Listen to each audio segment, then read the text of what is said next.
So today is December 3rd, and you're here for Econ 249. I sent a couple of emails, one just this morning and another one a couple of days ago. The first one was about an internship stipend that is offered to students. It's quite competitive, but it's offered to students who have an internship that is uncompensated. So it's an unpaid internship. Maybe it's a research project or a fellowship that you're doing, or some other kind of work, but it's unpaid. And if it's in the spring or in the winter, you can possibly receive a stipend. So you need to let me know if you are in a position like that. The second thing I sent was an email about a fellowship for the summer, and it's offered to certain ethnic groups, and I think if you're a sophomore. So whatever I get along my way, I forward to you. It doesn't mean that I'm affiliated with anything, but this seems interesting because, again, it's JP Morgan Chase, and they're really reaching out to the community. I want to remind all of you that your evaluations can be accessed, your course evaluations. So this is where you would go. You would click on that link once you register, or once you log in.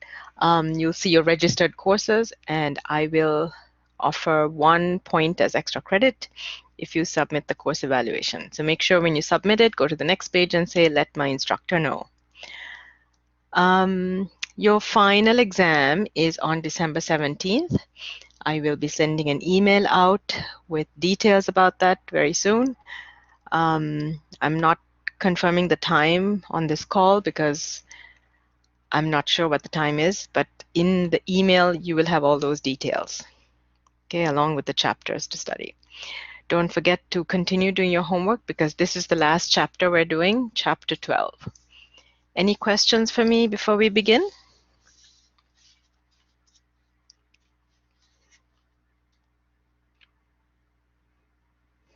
Okay, so we're going to do the last topic in this chapter, which is about the z-test for the proportion. So this is what we're going to focus on today. And with all these different hypotheses tests, the test for the mean, with sigma known and with sigma unknown, we did two methods. We did the rejection method as well as the p-value method. So it's the same thing we're doing today. We're going to do a hypothesis test, this time for proportion, and again, both methods. Okay, so I'm going to begin right away with a word problem, an example, and when we work through that problem, I think you will understand how to perform the z-test for the population proportion. Okay, so these are in your slides.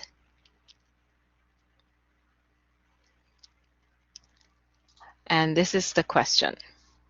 So reading from the top, the example says 400 patients were randomly selected into a sample. A particular drug was effective on 180 of these patients. Based on historical information, we know that this drug is effective on 30% of all patients in the United States. A new fact is released. The drug company states that the drug is better now and more than 30% effective. Is this true? Assume alpha is 0.025. Okay, so let's try to understand this first.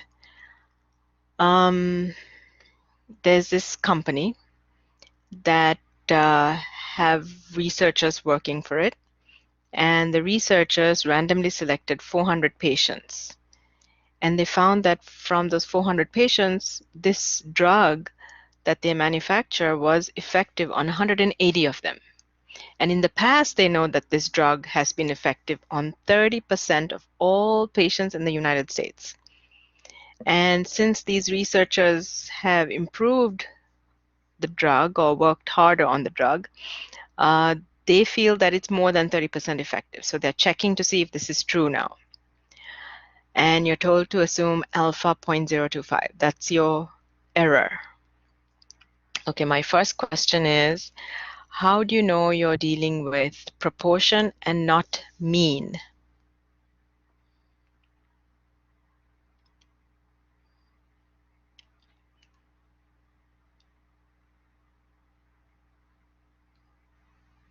Okay, Arzu, you say it says 30%. Dongyan, you say there's a percentage. Oscar, same thing. Okay, so in your question, if it says anything about percent or proportion, simple as that. That's how you know you're doing proportion.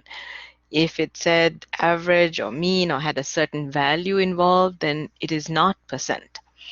Okay, how do you know you're doing a hypothesis test and not confidence interval?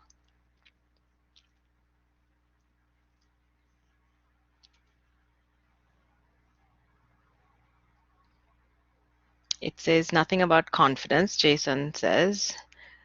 Okay, I'll go with that. It doesn't ask you to be 90% confident, or you have to be 95% confident of your answer. It doesn't say anything about that. Okay, so for that reason, you know that you are checking to see if a process needs to be fixed, if a process is changed. You're told specifically it's better now and more than, so that means something has changed. So that's why we're doing a hypothesis test. Okay, a few variables that are given in the question. Okay, we know alpha is 0.025. We're told that past historical data says that the population proportion currently is 30%. So the initial expected population proportion is 30%. You're told that N is 400, and out of those 400 patients, it was successful on 180 of them. Okay, so let's use all this information and move on to the next slide.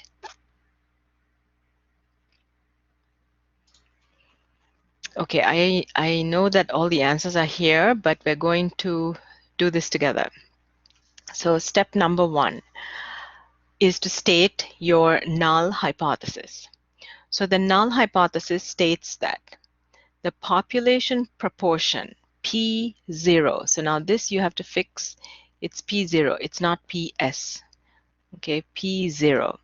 The population proportion, which is that initial expected population proportion, is effective on 30% of patients. Okay, so I'll come back to this sign in a moment, but just so you know, that's where the 30% is. It's historical data. That's currently how it is.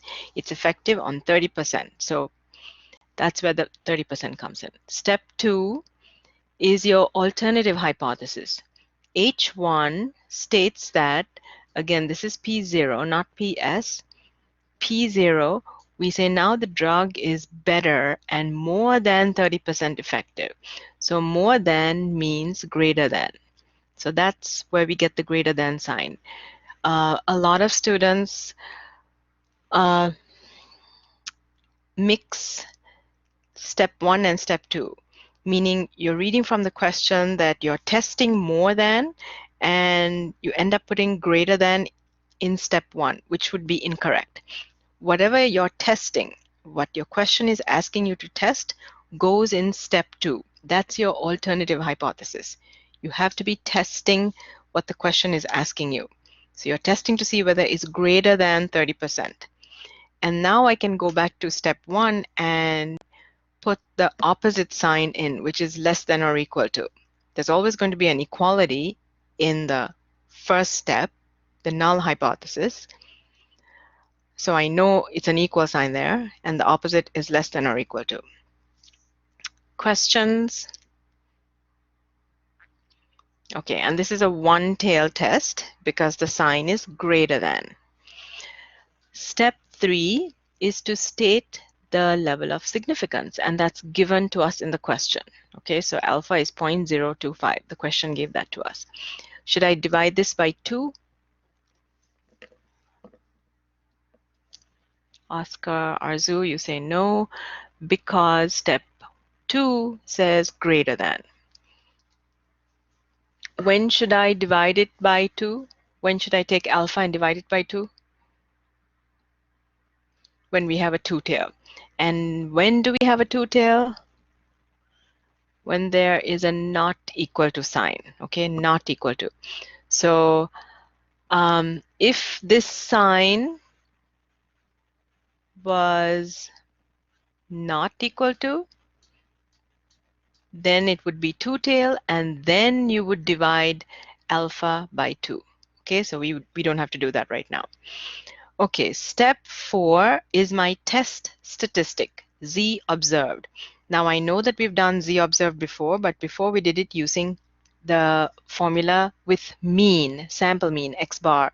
Now we're doing it using the formula with proportion.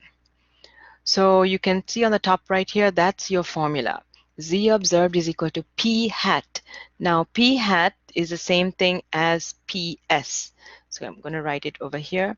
P hat is equal to, so this should be straighter, P subscript S. That's your sample proportion. PS is your sample proportion, same thing as P hat. So in your homework, you might see it as P hat, same thing. So PS, sample proportion, if you recall, it's the number of successes over your sample size. Now in the question you were told that they took 400 patients, so I'll write that down here. N was 400. So sample proportion, PS, N is 400. And Rad, you say 0.45. Anyone else can give that to us? It was successful on 180 patients. Yep. Okay. So in other words, it was successful on 45% of patients in the sample. Okay. So just because we got 45%, that does not necessarily mean that it's successful. It's more effective than 30% of all patients in the US. This is just a sample. It doesn't necessarily mean that, right? But we can use this sample result to come up with our conclusion. Okay, so PS is 0.45. So now we can go back to our Z observed formula and put in the value for P hat, which is 0.45 minus, now remember P0 is 0.30,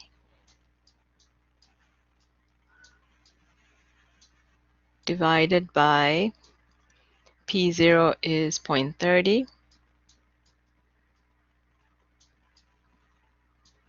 1 minus 0.30,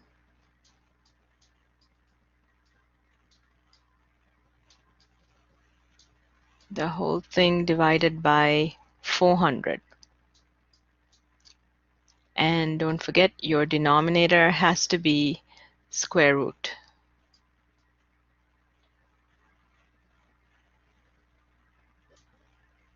So can someone give us that answer?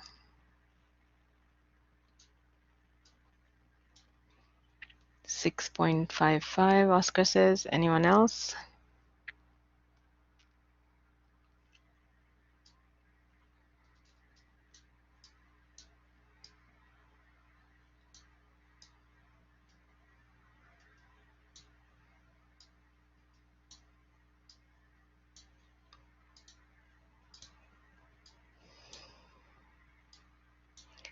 So remember to have this formula in front of you. Xiaoting, you also say 6.55. Okay, so let's go with that. So when you're doing a hypothesis test, thank you, Rad, make sure you have these 7 steps and you know which formula you're using for the test statistic, Z observed value. Now, in your homework, when you're doing the homework, on the top right, there are some help aids. You can say, ask your instructor, view an example. If you do view an example for a problem like this, it's going to show you the different steps, how to solve the problem. And you might see the formula for Z observed with this denominator, sigma PS. Sigma PS, we discussed this in chapter 10, I think. It was the sampling distribution of the proportion. It's based, if I expand it, it's actually that denominator. So I'm not writing it in the formula, but I'm expanding it so you get to see where the sigma PS comes from. Okay, so you don't have two steps to do. So if you see it in the homework, that's where this is coming from.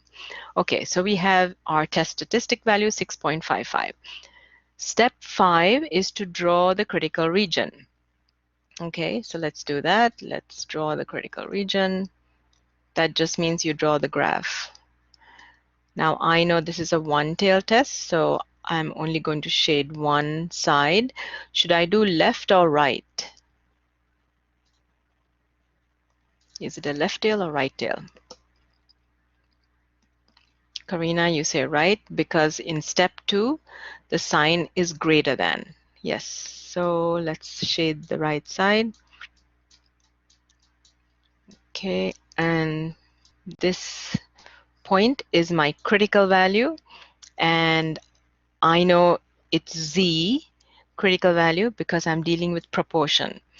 So always when you deal with proportion, you're dealing with Z, not T. And it's positive because it's on the right side. And it's Z at alpha, not alpha divided by 2, but subscript alpha. And alpha is this shaded area. So alpha was given to me in the question, which is equal to 0.025. Okay, now I need to find out what this Z value is. So that means I can look it up in the normal distribution table, or I can type it into Excel. Either way is fine. If I look it up in the normal distribution table, I need to know the unshaded area, which is this area, the unshaded area. So that would be 1 minus 0.025. Can someone tell us what that value is? 1 minus 0.025.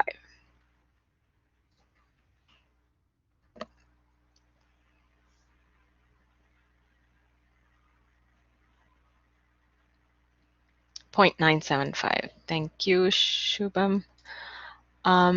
So then I would look up 0.975 in the middle of my table and look for the corresponding Z value. When I look for that Z value, I should see it at 1.96. Again, don't try to figure this out during the test because you need to know how to do this quickly and save time, right? With a lot of practice. So I'm not concerned with which method you use, table or Excel, but you need to know how to do it and do it quickly.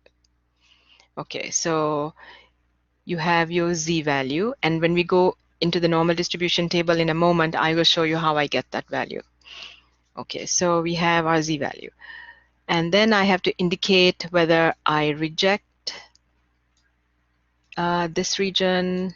So that should be a straight line, but it's crooked. So the shaded area is where I would reject the null hypothesis. And all this unshaded area is where I would not reject.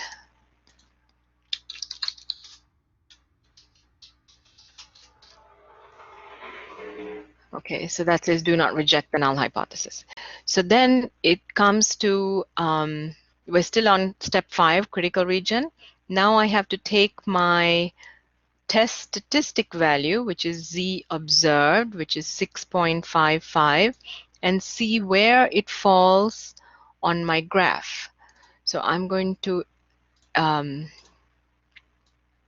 exaggerate this a bit so we have more room. So if I try to identify 6.55 on this graph, it's probably going to be somewhere here. So this is my Z observed value.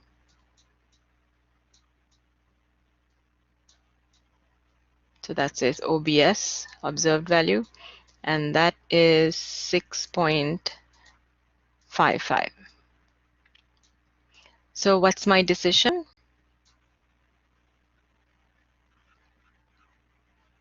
We decide to reject the null hypothesis because the test statistic value, 6.55, is greater than the critical value of 1.96. So it falls in the shaded area, and that's the rejection region. So this method that we just did is the first method. So I'll put a number 1 over here, which is the rejection method. Okay, that says 1. This is my rejection method. And our decision was to reject the null hypothesis. Okay, now we're also going to do the second method, and then I will go to the normal distribution table. So the second method is the p-value method, and we're going to see if we get the same answer with the p-value method. Okay, so with the p-value method, we take our z observed value. So that's how we start. Take the z observed value, the test statistic value of 6.55. Okay, so we know it's here in red, I marked it. Take that value and go to the normal distribution table. When you go to the normal distribution table, look for z equals 6.55.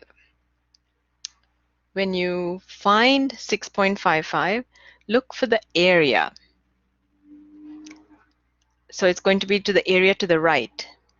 So look for that area. And when you do that, you should find p-value as 0. Okay, p-value will be 0. So now I'm going to write on the top here what our condition is. And this is always the same condition. When p-value is less than alpha, reject the null hypothesis. That's always our condition. When p-value is less than alpha, reject the null hypothesis. Okay, so p-value is 0. Alpha is 0.025. So what do we do?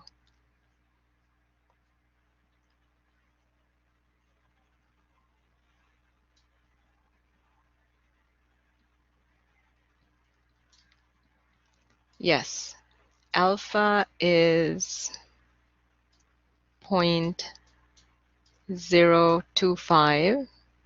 So since this is p is 0, 0 is less than 0.025, so we decide to reject the null hypothesis. So we get the same answer.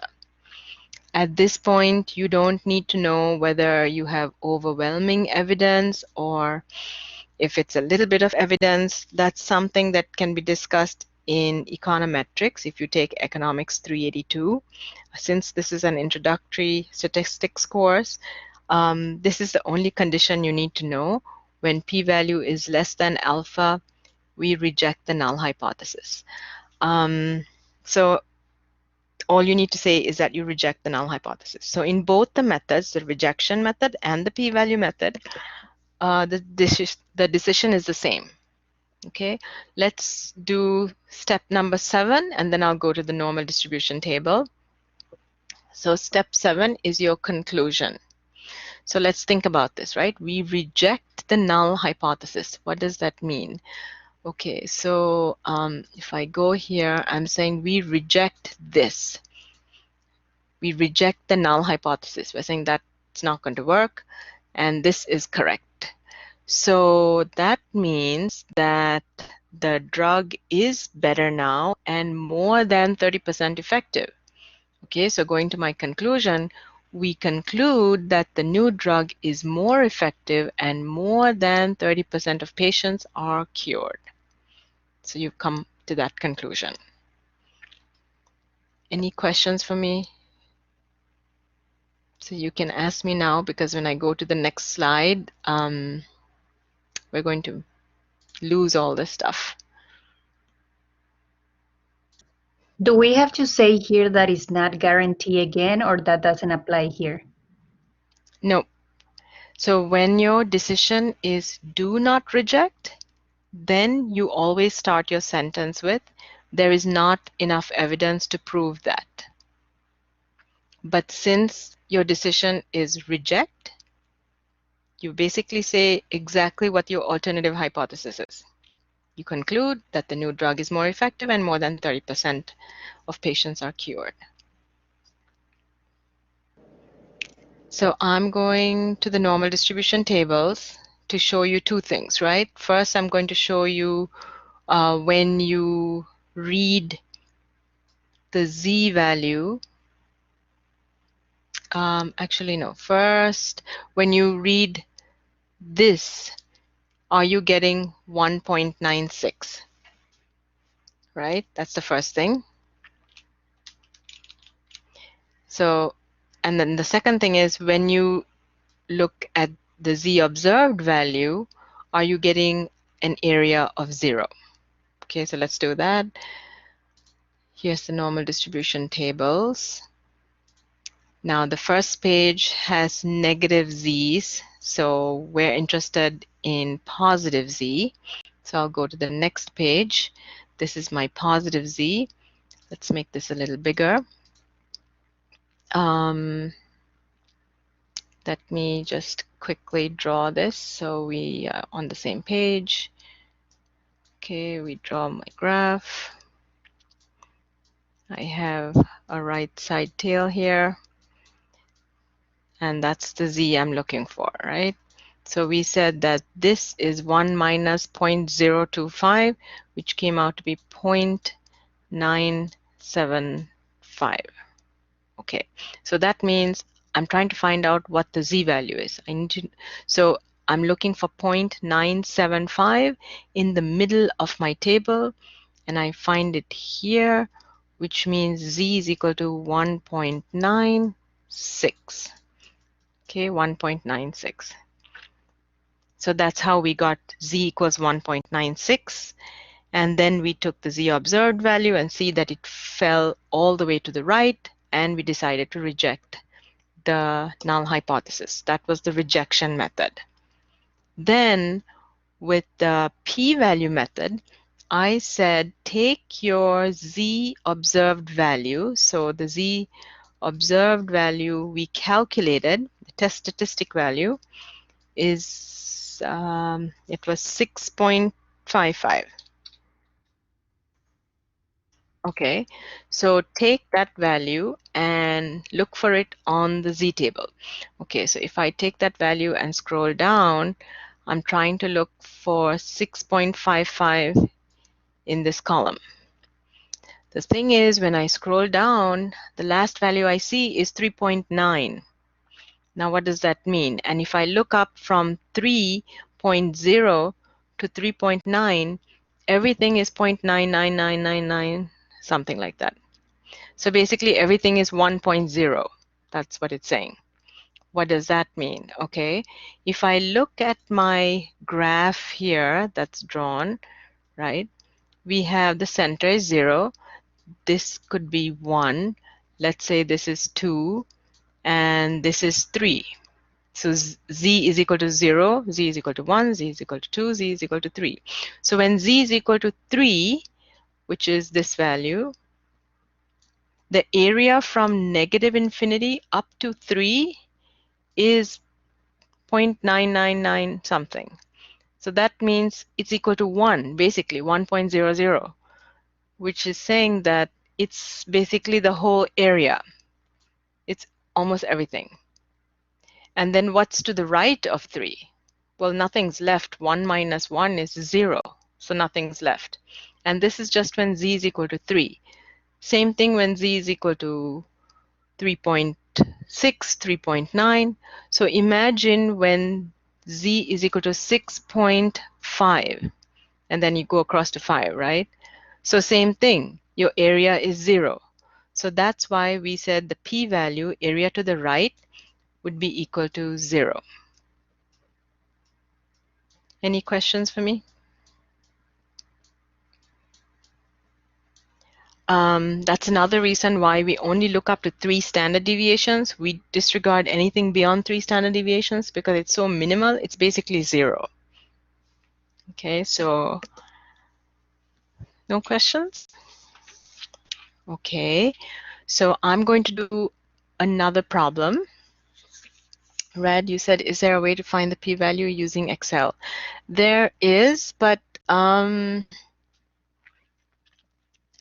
I don't want to teach you too many different methods because it could get confusing. So if you're using Excel for finding the z-value and the t-values, it's actually in your textbook. You can look in that chapter,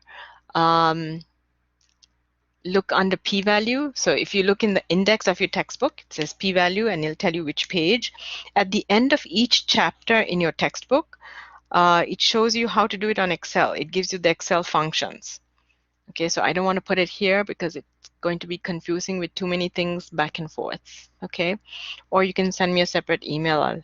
I'll help you out. Okay, so we're going to do a different problem now, and the problem has to do with what we're actually seeing in our everyday life and in the news. So I'm going to start with a blank whiteboard. Okay, let's make this smaller. And I'm going to start typing the question in. Okay, so the example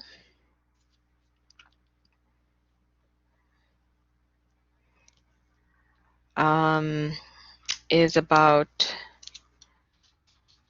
COVID-19 vaccination.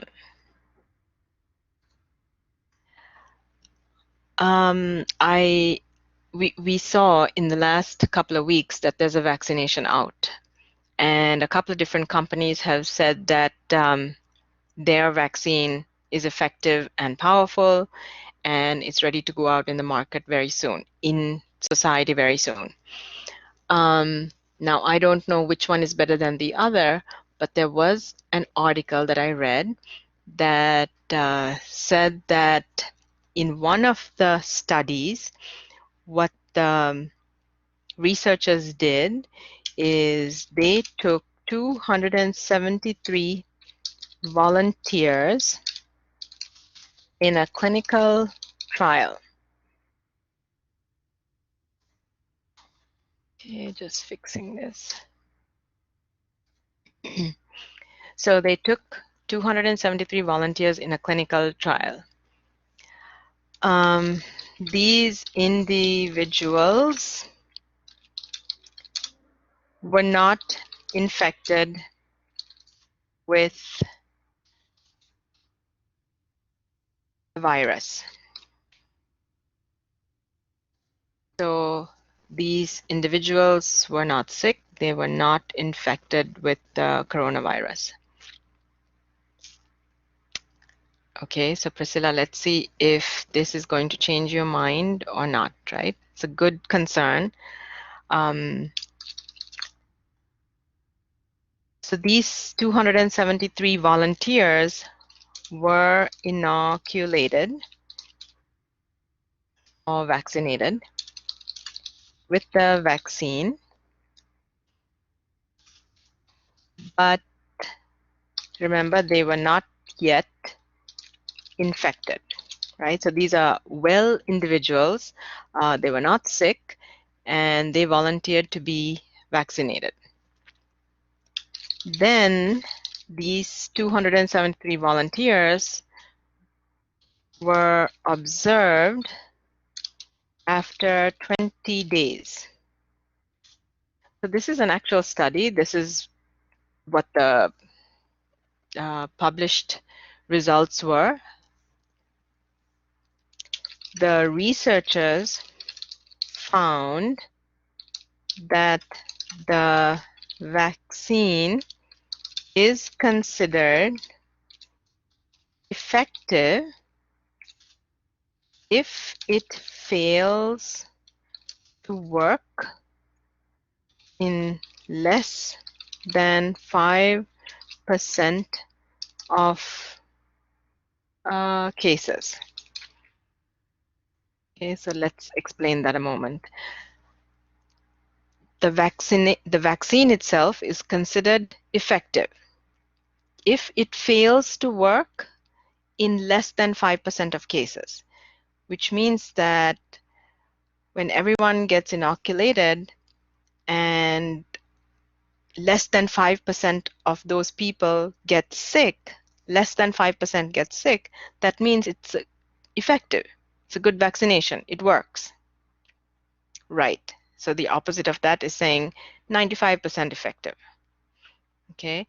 So that means that the vaccine is not effective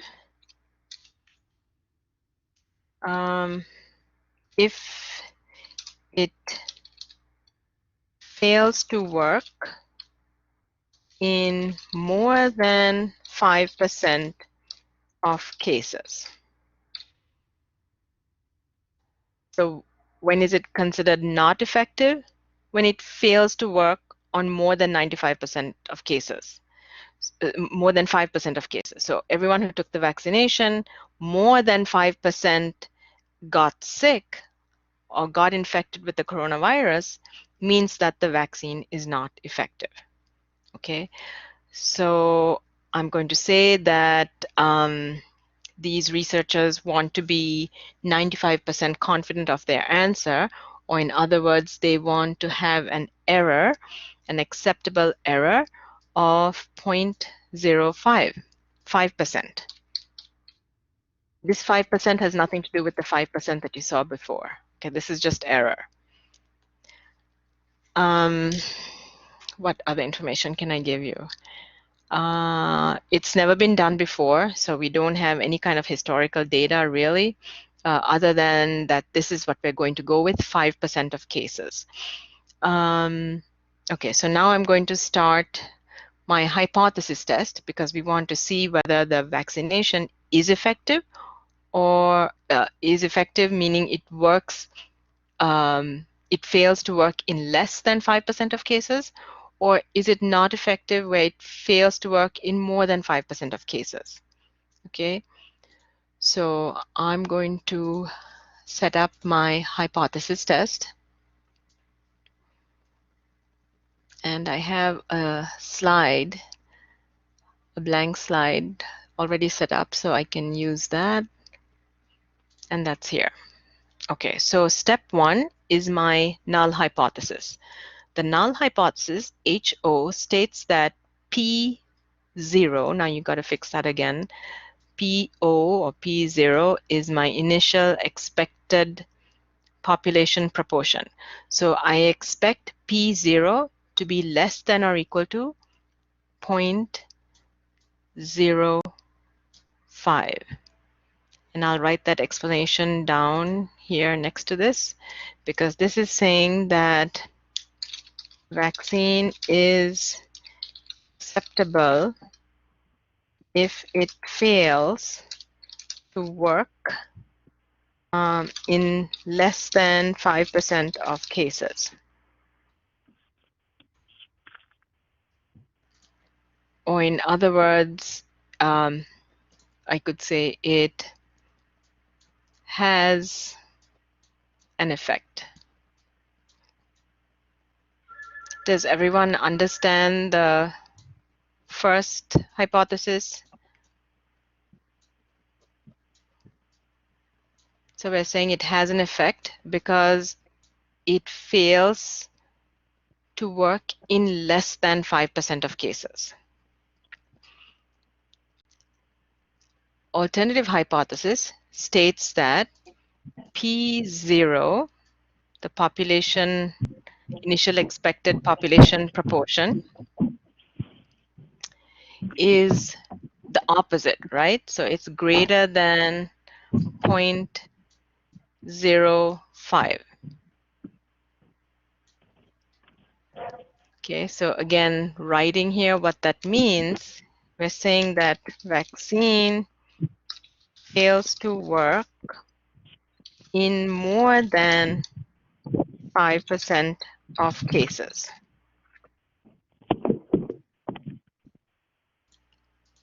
And then this is saying that it has no effect. Questions for me?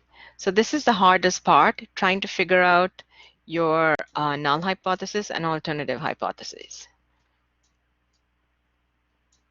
So step 3 is your level of significance. Now, in the question, I said to take alpha as 5%. This is 0.05. Should I divide alpha by 2?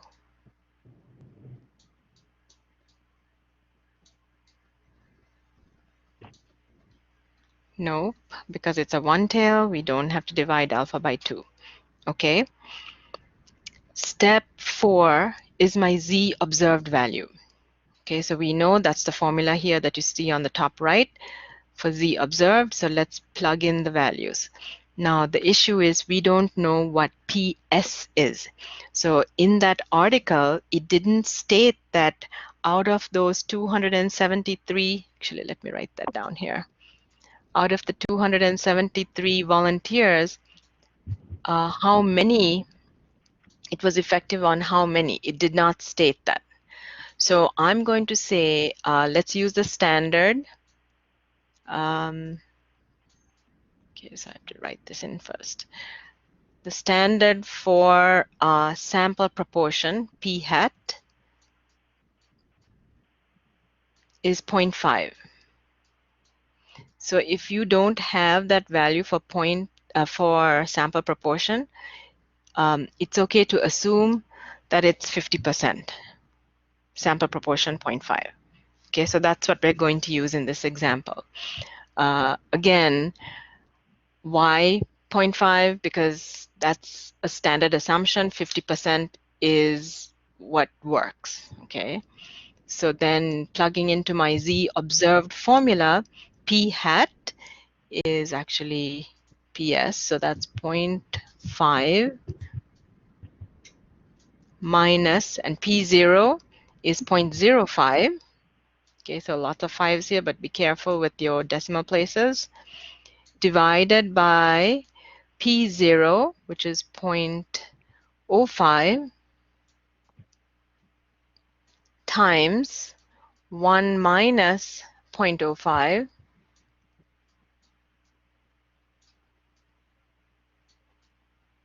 divided by n. N is 273 people. And then you have to square root just the denominator. Can someone give us that answer, please?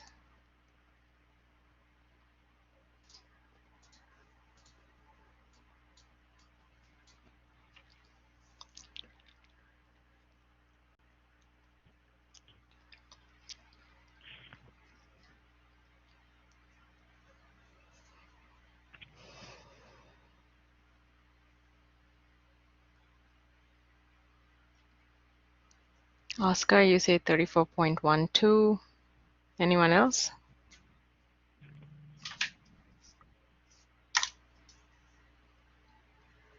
Same thing, Armila. Okay, so let's go with that.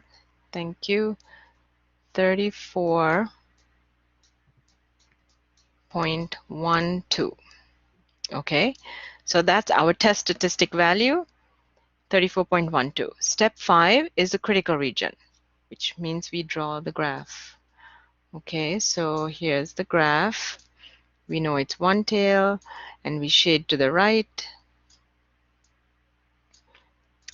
So the critical value is this point here, and it's positive z at alpha. You know alpha is given to you in the question, 0.05. So what's the unshaded area? Can you please turn your microphone off if you're not using it?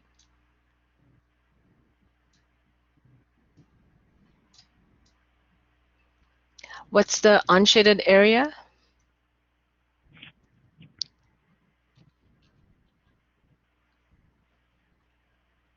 Thank you, Oscar. It's 0.95.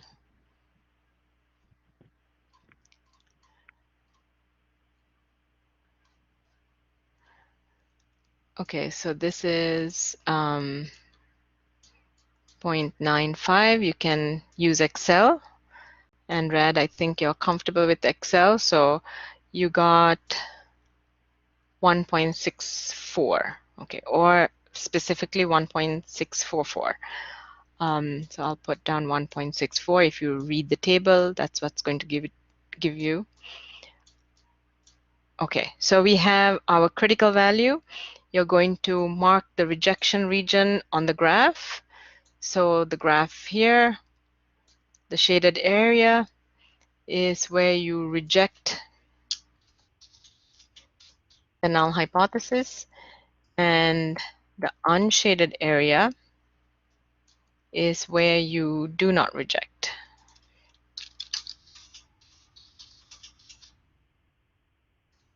Okay, so then method 1, so actually let me write this down here. This came out to be 1.64. So we have method 1, which is the rejection method. It says take your z observed value of 34.12, and where does it fall on your horizontal axis? Well, it's going to fall somewhere here, right? So if it falls there, what's the decision? Reject. Okay, Arzu. So the decision for the first one is reject the null hypothesis. Okay. We can also do the same thing for the second method, which is the p-value method.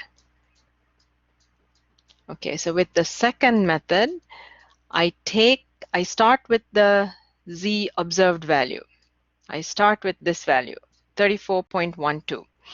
And if I go to my normal distribution table and go all the way down to z of 34.12, what do you think the p-value is going to be? So when z is 34.12, you're right, Dongyan, Armila, it is going to be 0. Okay, so again, have this somewhere in your notes when you're doing your homework and the test. When p-value is less than alpha, reject null hypothesis. So this is a good way of checking your work in case you made a mistake with the rejection method. Okay, so p-value is less than alpha because alpha is 0.05 and p-value is less. So with this as well, our decision is to reject the null hypothesis. Okay, so they both gave us the same answer. Any questions so far before I go to step 7, which is the final decision, final conclusion? Okay, so let's think about this, right? We're rejecting the null hypothesis. Okay, if we reject the null hypothesis, we are saying this is not going to work, and this is the one we have to go with. So if this is not going to work, what does that mean? That means this is not going to work. In fact, this is correct. This vaccination has no effect. So it's saying that the vaccine fails to work in so many more cases, more than 5% of cases. So with this study, it found that, so I'm going to write it down and then I'll explain it.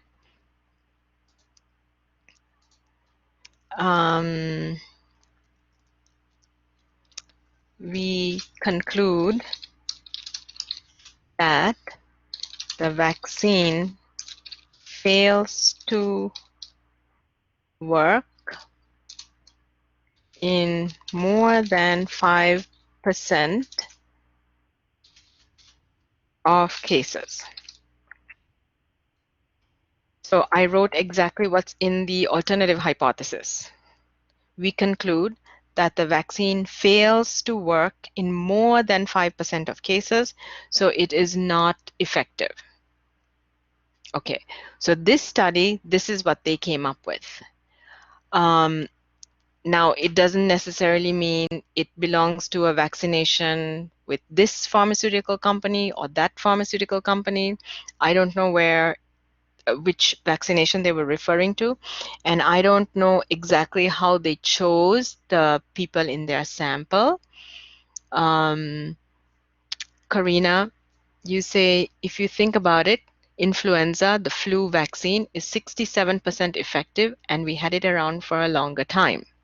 Okay, I agree, right? 67% effective. So when you read these studies, you'll see a lot about the effectiveness. But this is the key here, right? Fails to work in less than 5%, fails to work in more than 5%. And Karina, you're right, it has been distributed to a larger population. So the key here is asking questions. How did they collect the data?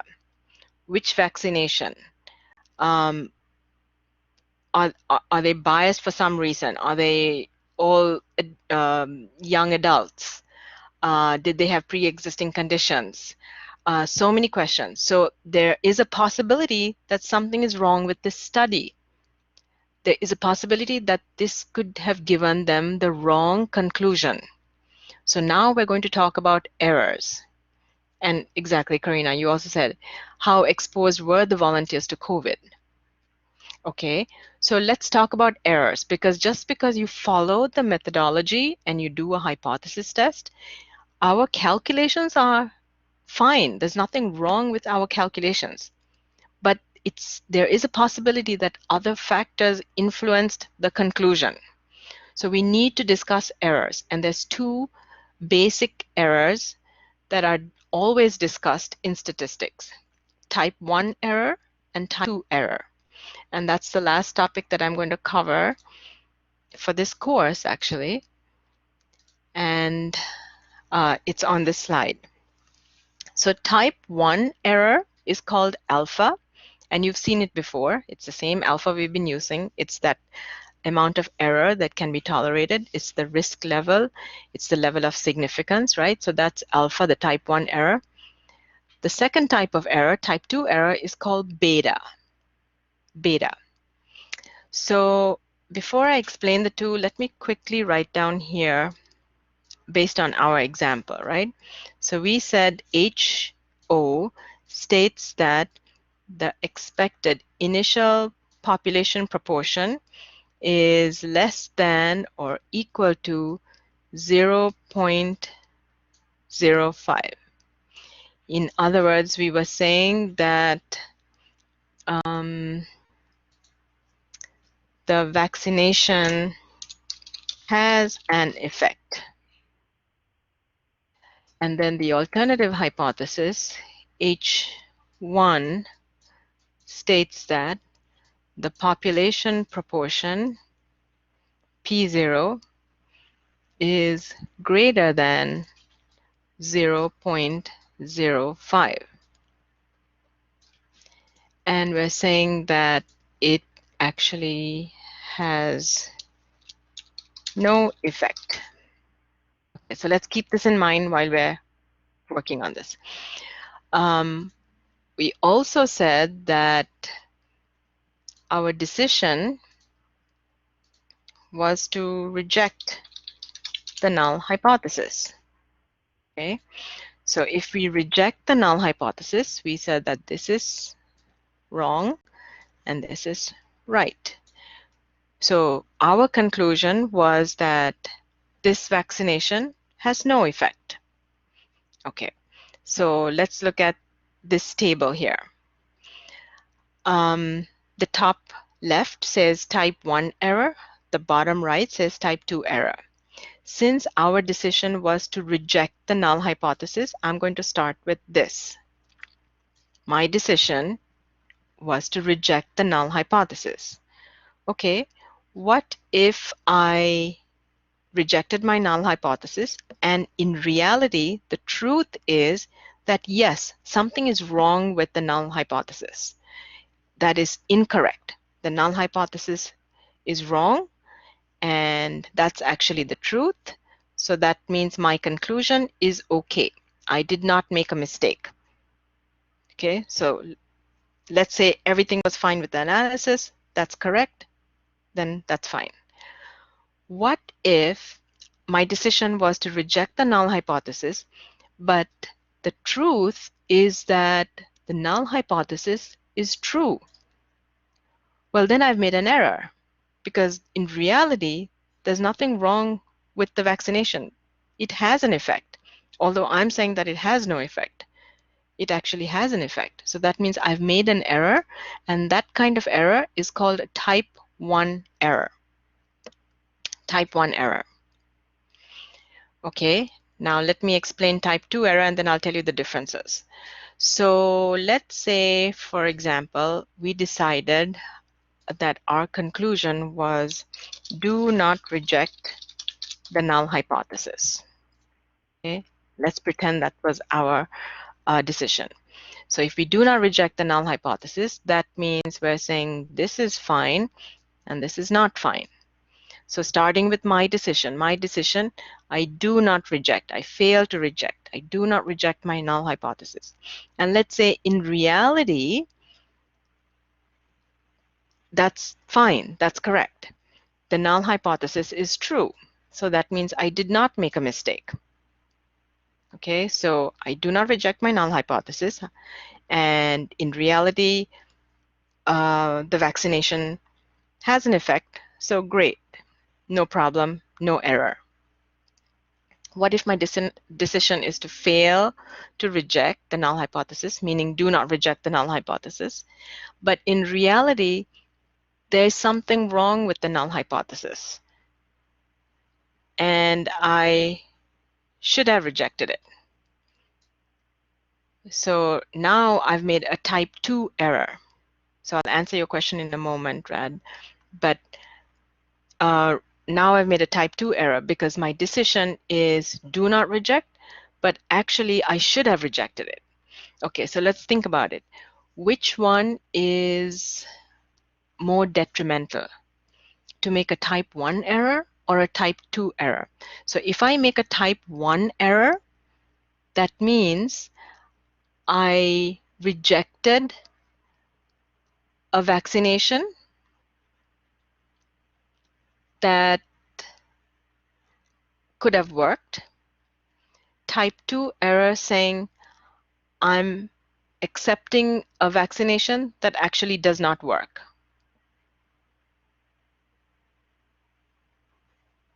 So I'm not swapping. So the answer is no, Red, to your question.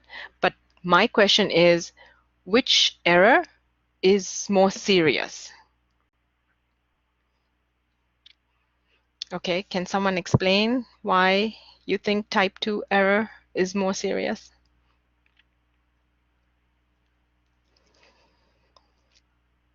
It could be an objective answer, which is fine. There's no right or wrong answer, really.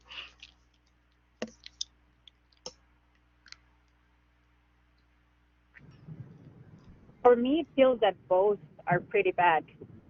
Because if you have the cure and then you don't give it, you reject it, it's bad. And then same thing is the opposite. If you happen to believe that it will cure you, but it doesn't, then it's also as bad. Okay. Still, I'm going to push you to think a little further. One is more serious than the other, I'm going to state. Marco, what do you say? Um, in this case, I would say type 2 error is more dangerous than type 1 error because I feel like it would create a false sense of security. If you approved a vaccine that doesn't work, people would instantly change their attitudes towards the disease or the virus in question, and that could create a very dangerous environment, especially for people who haven't gotten the vaccine yet or for elders. And I feel like if you commit a type 1 error, if a company invested so much money into producing a vaccine, I feel like they would do the test again, hoping that there was in fact an error, because if not, their effort had gone just to waste. So I feel like in this case, a type 2 error would be worse. Okay, anyone wants to agree, disagree with him?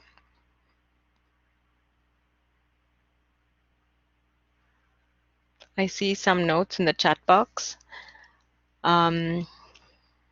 Oscar, you say because accepting a vaccination that doesn't work puts people in direct harm because they think they have some sort of protection, where in the case type 1 tests and experiments can still come to prove that vaccines validity and competitive market will allow for other vaccines to be made.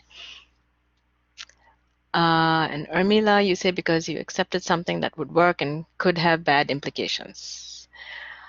Would not work. Okay. So I agree. Type 2 error could be more serious. So for that exact same reason, right? We're saying with type 2 error, we do not reject the null hypothesis. We fail to reject it. But so we're saying that it has an effect, but in reality, it has no effect. So we come to the conclusion saying the vaccination is effective. Let everybody go out and get inoculated. We go out into society, we stop social distancing, and now we're actually getting infected, and this can be detrimental, right, to the elderly and to society, and it can cause severe problems. So that is type 2 error. Type 1 error, I said it's objective because what if I'm a shareholder of stocks in a pharmaceutical firm? And I mean, I like to say that pharmaceutical firms care about individuals, but it's also a business, and at the end of the day, they're concerned about profit, right? So let's say their researchers came up with their conclusion to reject the null hypothesis, to say that their researchers said that the vaccination has no effect, but in reality, it has an effect. So now they're sitting on a product that could make a lot of money for them. Their researchers made a mistake by saying that the vaccination is not effective. So it's not being put out in society, and it's not being approved because it's not effective according to their conclusion. But in reality, it is effective. So now as a shareholder, you know, it might be detrimental to me for not putting it through and getting it approved. So it really depends on what the situation is.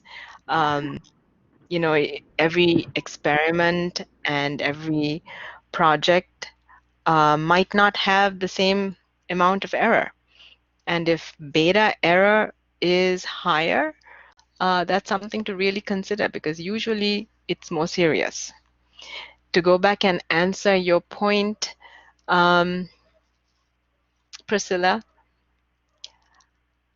would you still be scared to get vaccinated against COVID?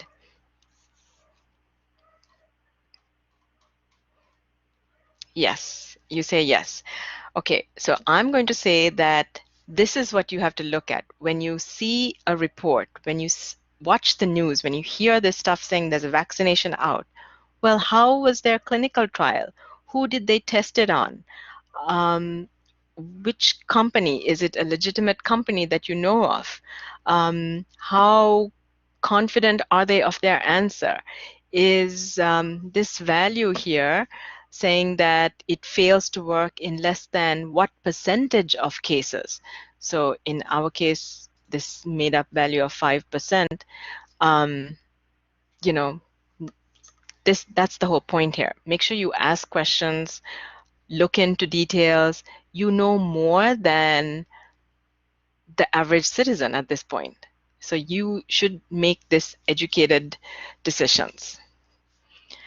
Okay, I'm going to stop class here. It's a lot of information. If you didn't understand anything, you can always go back and watch the recording. Email me if you have questions, and I'll see you on Tuesday.